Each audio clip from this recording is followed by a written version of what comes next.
Bagaimana sih cara penyampaian yang baik? Gimana sih cara presentasi yang bagus? Nah, ilmu-ilmu soft skill ini ternyata bisa menunjang banget saat kita jadi dokter. Halo Brosis, jadi kali ini kita nggak bakal nge-review suatu produk nih. Di sini gue mau sharing tentang 7 hal yang perlu Brosis perhatikan saat kita ngelakuin presentasi. Nah Brosis, sebenarnya selama pendidikan kedokteran ini banyak banget wadah untuk kita bisa belajar. Salah satunya sebenarnya selain kita harus belajar ilmu kedokteran tentunya, kita tuh perlu belajar soft skill. Karena ternyata soft skill ini merupakan suatu hal yang penting supaya bisa menunjang profesi kita kelak menjadi dokter. Contoh adalah public speaking. Nanti saat Brosis misalnya lagi ilmu kesehatan masyarakat, kita kan pasti perlu tuh pergi ke kepala desa ataupun ke dinas kesehatan. Kita diminta untuk presentasi misalnya program untuk pembangunan kesehatan desa atau presentasi terkait dengan pembuatan toilet misalnya di desa tersebut. Nah di situ kan ternyata selain ilmu kedokteran kita tuh harus bisa bagaimana sih cara penyampaian yang baik, gimana sih cara presentasi yang bagus. Nah ilmu-ilmu soft skill ini ternyata bisa menunjang banget saat kita jadi dokter. Atau mungkin Brosis diminta untuk lakuin penyuluhan kesehatan. Tapi kalau misalnya kita ternyata nggak belajar public speaking, mulai dari preklinik, mungkin nggak sih kita bakal presentasi dengan bagus nanti pas penyuluhan ke masyarakat. Mungkin hasilnya jadi ya ala kadar ya Brosis ya. Yang penting jadi, tugas kelar gitu. Padahal sebenarnya dari preklinik, mungkin dari problem based learning, pas kita disuruh presentasi anatomi fisiologi ke dosen, atau mungkin pas kita presentasi ke masyarakat terkait dengan edukasi, itu merupakan suatu wadah kita. Wadah apa? Wadah untuk kita bisa berkembang, bisa public speaking, dan mungkin nantinya Brosis bisa menjadi dokter yang menginfluence banyak orang dengan cara kita public speaking. Kita bisa menginfluence banyak orang dari segi kesehatan dengan cara public speaking. So, di sini gue mau tekankan bahwa kita selain belajar kedokteran, kita juga harus bisa belajar soft skill, yaitu public speaking, untuk bisa melakukan impact yang besar ke masyarakat terkait dengan kesehatan. Nah, di sini ada 7 hal yang perlu kita perhatikan saat kita presentasi. Mungkin dimulai saat Brosis preklinik, presentasi saat problem based learning. Nah, tips yang pertama adalah tentunya persiapkan presentasi Brosis dengan baik. Mau sehebat apapun cara kita, penyampaian kita, mau seberapa sering kita presentasi, tapi kalau misalnya kita tidak mempersiapkan PowerPoint dengan baik, ya tentunya kita bakal tuh pas lagi presentasi. Jadi siapkan PowerPoint Brosis sebaik mungkin, materinya dicari sebaik mungkin. Kalau bisa sih jangan kopas dari Google, tapi dianalisis dari jurnal-jurnal yang ada, supaya kita juga terbiasa membuat presentasi dengan baik. Nah, yang kedua adalah kita harus membuat headline ataupun cover yang baik. Jadi kata orang kan don't judge the book from the cover. Tapi sebenarnya kurang setuju sih. Kayak contoh kalau misalnya kita ngelihat presentasi, pasti kita pertama kali yang kita lihat adalah covernya. Wah keren gak ini covernya? Misal kalau misalnya kita lagi presentasi tentang anatomi cerebrum, ya kita kasih cover yang besar-besar tuh tentang gambar anatomi cerebrum.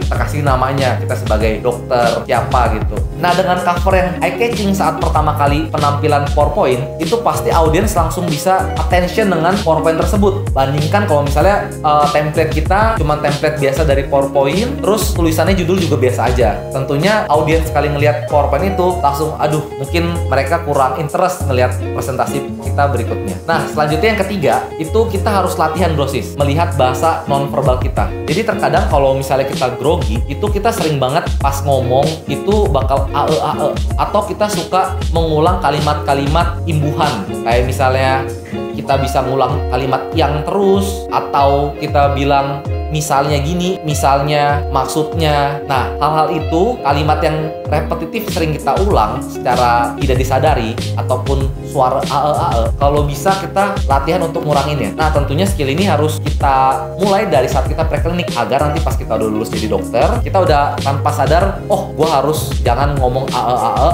ataupun ngomong yang terlalu banyak. Nah, yang keempat adalah komunikasi nonverbal. Nah, di sini maksudnya adalah saat kita presentasi, kita juga harus melihat gestur tubuh kita. Jangan sampai saat kita presentasi nih, PowerPoint di belakang, audiensnya di depan, terus kita malah presentasi pakai pointer, ya jadi ini.